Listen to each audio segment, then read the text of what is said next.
Quero pedir desculpas por divulgar 3 produtos ao mesmo tempo.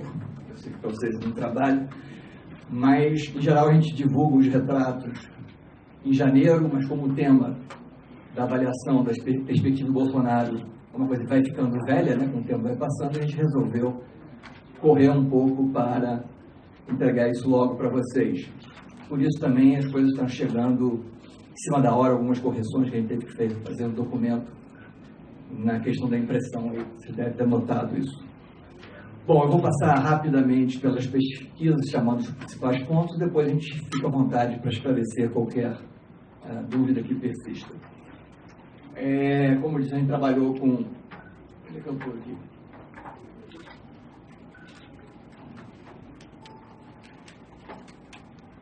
São 3 produtos que a gente está divulgando na mesma pesquisa, tá? Ou seja, na mesma ida a campo que a gente faz com o Ibope, a gente tem um questionário que ele é dividido em blocos, e dessa vez teve a avaliação do presidente Temer, reduzindo um pouco as perguntas, focando nas 3 principais, exatamente pelo ser o final do governo, e uma avaliação sobre SESI e SENAI, e uma avaliação da perspectiva da população com o novo governo. A pesquisa foi de 29 de novembro a 2 de dezembro, como sempre, 2.000 entrevistas, com uma margem de erro de 2 pontos percentuais para cima ou 2 pontos percentuais para baixo. Bom, sobre a avaliação do governo Temer, o que a gente percebe é que houve uma pequena melhora em termos de popularidade, na verdade cai o percentual que avalia o governo como ruim ou péssimo e aumenta o que avalia como regular, né? Mas o presidente Temer termina o seu mandato com um dos mais baixos índices de popularidade, até incluindo a série que a gente tem junto com o Ibope desde de parte do governo Sarney. Vocês têm esse material aí no final. Na questão de aprovação da maneira de governar, também uma pequena melhora, né? Com 85% desaprovando a maneira de governar do presidente e 9% aprovando. E na confiança, mudanças dentro da margem de erro, ou seja, não pode afirmar com certeza que houve mudança. Então, com 90% dos brasileiros dizendo que não confiam no presidente Temer e 7% dizendo que confiam. Isso basicamente é o resultado do lado da pesquisa Temer. Pesquisa SENAI, nós fizemos uma pesquisa exatamente para conhecer o que a população achava do SENAI, que é um tema que vem sendo debatido já há algum tempo, e já fez isso há 2 anos atrás, fez isso há 5 anos atrás. É um tema recorrente, que como está ligado à CNI, a gente tem essa preocupação para saber como é que está sendo avaliado essas 2 instituições. Com isso, a gente incluiu outras instituições do Sistema S, SENAC, e SESC e SEBRAE, e os Institutos Federais de Educação, os antigos CEPET, porque faz o mesmo serviço que o SENAI. A gente vê um bom conhecimento na população, né? Então, esses azuis degradê aí mais escuro, pessoas que afirmam que conhecem muito, pessoas que afirmam que conhecem mais ou menos e conhecem só de ouvir falar. Você tem 87% dos brasileiros dizendo que conhecem o SENAI, 82% do SESI, percentuais parecidos em relação ao SENAC, né? E um pouco menos aí para SESC e FET. Ficou faltando o SEBRAE, não sei porquê, no quadro, vocês devem ter isso na apresentação do documento de vocês. Em termos de avaliação, as instituições também são bem avaliadas e são melhores avaliadas à medida que você faz o corte da amostra para aquelas pessoas que dizem que conhece bem. Ou seja, quanto mais o conhecimento que o entrevistado diz ter da instituição, isso serve para todas, tá?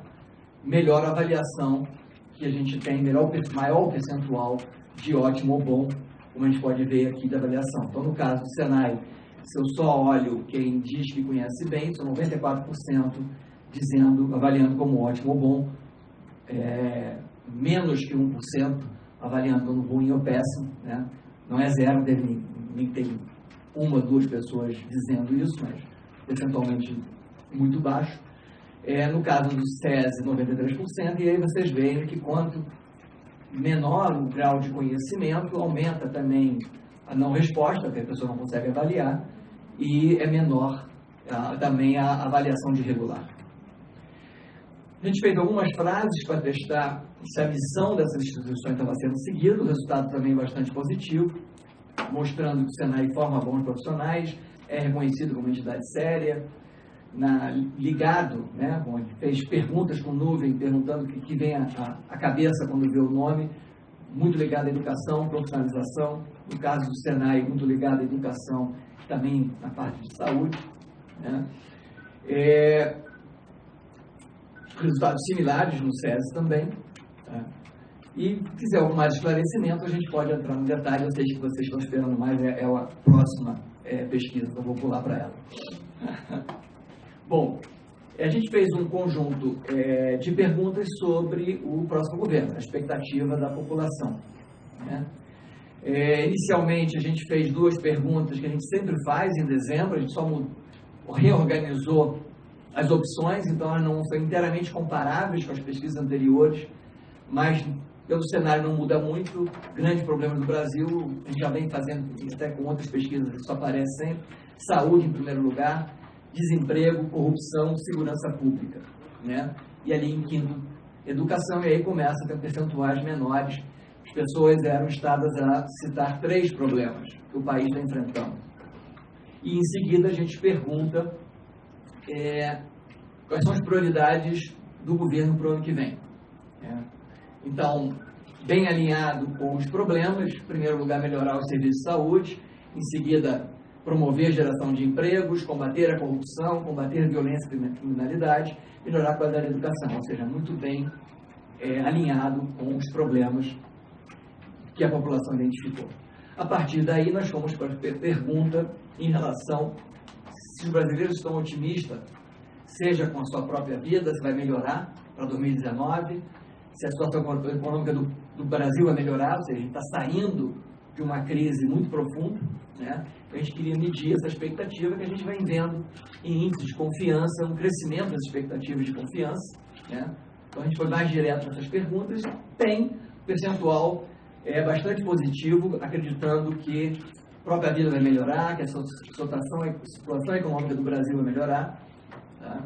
E uma pergunta de expectativa do futuro do país como um todo, também um percentual ali somando 12 com 51, 63% achando otimista, ou seja, ou muito otimista com relação ao país. Então você tem um quadro bastante positivo em termos de expectativa da população com o que vai acontecer daqui para frente. Obviamente, grande parte dessa expectativa está relacionada ao novo governo, isso é normal.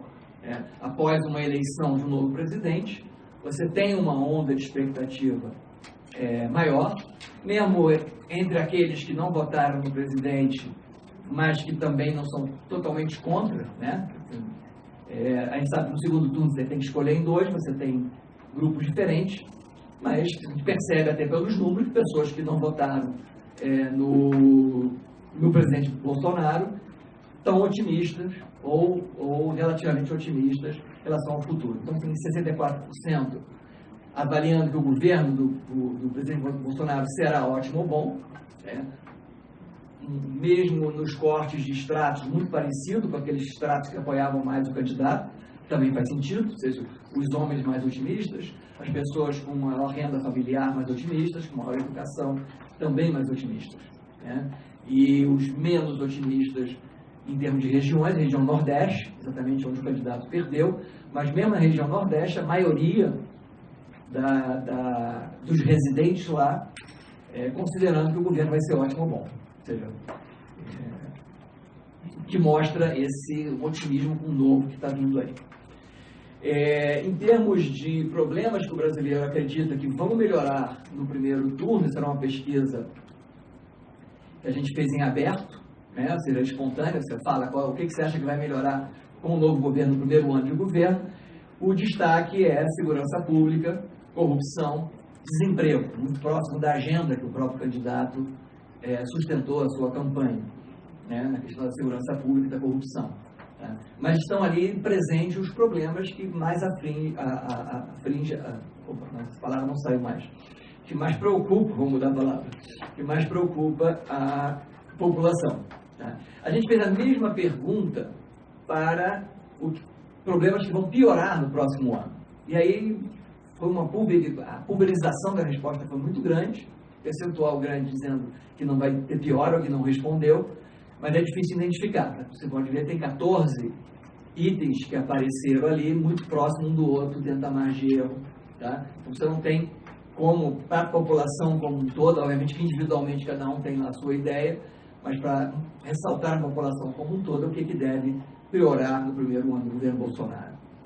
Um outro dado interessante é, questionou se estavam acompanhando, né, estavam informados sobre as indicações para o primeiro escalão. Né? 80% dos brasileiros se consideram informados, mesmo que pouco informados, ou seja, uma pessoa que talvez saiba um nome ou outro, e de um modo geral eles acham que as indicações estão adequadas ou muito adequadas. Né? Você tem 55% daqueles que se dizem informados, excluindo aqueles que falaram que não conhecem as indicações, dizendo que essas indicações estão adequadas ou muito adequadas. Tá? Percentual baixo, 16%, dizendo pouco adequado ou nada adequado. A mesma pergunta a gente fez em relação às propostas que vêm sendo vinculadas por vocês, né, na imprensa. Sendo anunciadas seja pelo presidente ou pela equipe. Né? Tem um número de aprovação de 75% e um número de desaprovação de 18%. E, por fim, a pergunta se acredita que o presidente eleito e sua equipe está no caminho certo, 75% dizendo que sim, 14% dizendo que não. Então, esse é o resumo dos resultados e a gente fica à disposição para qualquer esclarecimento. Obrigado.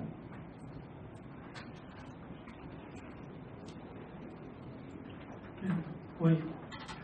Bom dia, Renato. Mário Sérgio, repórter da Bloomberg. Eu tenho 3 perguntas, todas sobre a parte do Bolsonaro.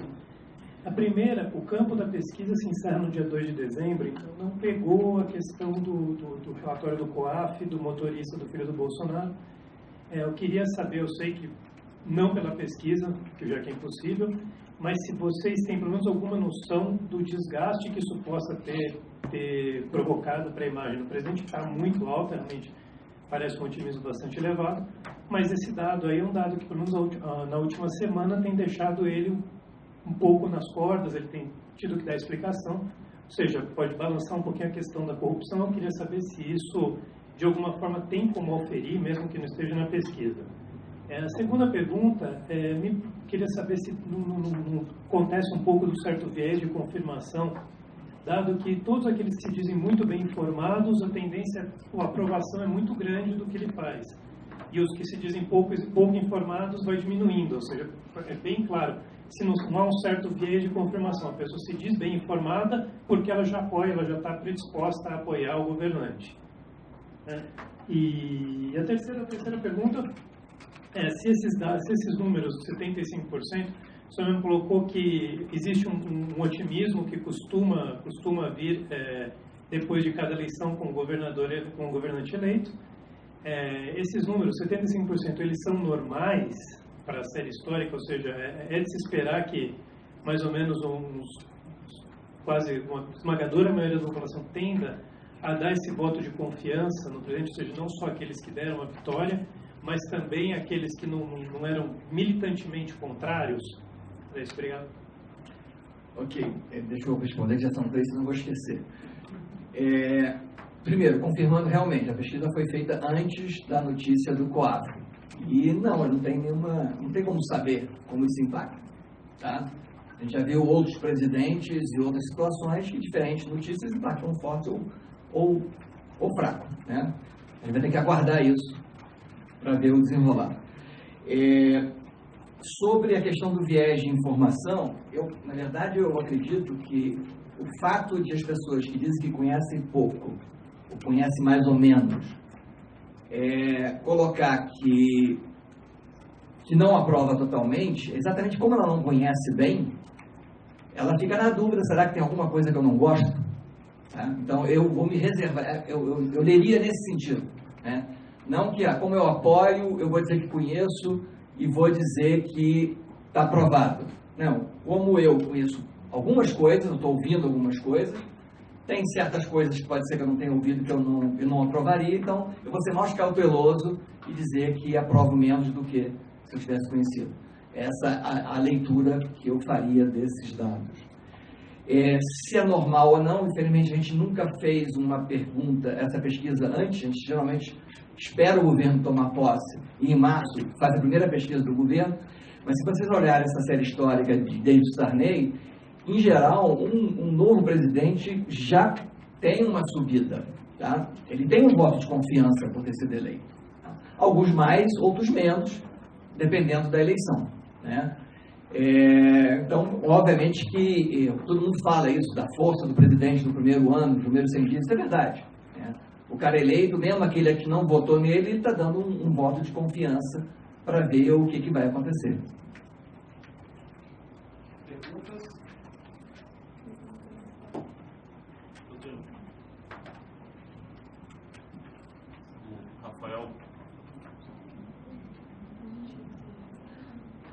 Rafael de Ponto do Valor Econômico. Vocês falaram que geralmente divulgam em janeiro a pesquisa, mas que anteciparam por causa do quadro. Foi justamente esse relatório do COAF, foi a indicação de novos ministros que fez antecipar ou já era programado? Não, é que geralmente a gente faz temas diferentes. Por exemplo, a gente soltou um recente sobre saúde. E é um tema que não muda. Eu posso atrasar 3 meses, 4 meses para divulgar a pesquisa, trabalhar com calma nela. Tá? Esse tema de perspectiva em relação ao governo, ele muda. Se eu divulgar, se eu chamar vocês aqui em janeiro para divulgar uma pesquisa sobre perspectiva de governo que eu fiz no início de dezembro, vocês não viriam, né? Então, foi exatamente porque o tema ele fica velho muito rápido, né? As pessoas vão mudando, novas coisas vão aparecendo, novos ministros estão sendo indicados, novas propostas estão sendo discutidas, né? Então, essa foi a razão, tá? Em geral, quando a gente faz a pesquisa CNIBOP, a gente faz o quadro especial. Se vocês pensarem para trás, isso sempre acontece. A gente tem o resultado da avaliação do governo, que a gente faz muito rápido, né? 2, 3 dias a gente tem que jogar isso para vocês, senão vai ficar velho também. E a outra pesquisa a gente faz com calma, testa os extratos, essas coisas todas, a gente leva 2 meses, 3 meses para fazer. Essa a gente fez rápido também a última, porque era sobre a eleição, né? A gente tinha perguntado sobre como é que as pessoas estão se sentindo sobre a eleição. Também 3 meses depois não ia servir para nada. Okay? Tem uma outra pergunta que muitas pessoas falam que estão aprovando as propostas do Bolsonaro, mas quase ninguém sabe falar quais são as propostas, né? Você acha que essa aprovação é parte da expectativa em relação ao novo governo, mas sem que as pessoas saibam de fato quais são as propostas? Até porque as propostas também não estão muito claras até hoje, né? Qual que é a proposta da Previdência, que é mais citada, ninguém sabe o que ele vai fazer sobre isso, nem para pouco. Eu acho que tem um grande peso desse voto de confiança mesmo, tá? Mas também eu acho que se a gente avaliar as indicações que estão saindo, né, o que vem se falando, não é muito diferente do que ele falou na campanha. Né? Então, principalmente o eleitor dele, a gente não tem esse corte, mas provavelmente está apoiando bastante, e por ser eleitor apoia muito mais, né? Mas a gente está vendo outros segmentos, ele não ganhou com mais de 60% da população. Né? Então você tem outros segmentos que estão olhando o que está acontecendo, estão aprovando. Não significa que as pessoas aprovem tudo o que se fala, né? Ou que conheça tudo o que se fala e que conheça os detalhes. Eu concordo com você. Os detalhes nós vamos ver a partir de janeiro, quando realmente o governo começar a funcionar, e aí as coisas vão ficar mais explícitas. E aí na pesquisa de março, a gente vai começar a perceber se essa confiança continua, se cai ou se aumenta. Okay? Perguntas?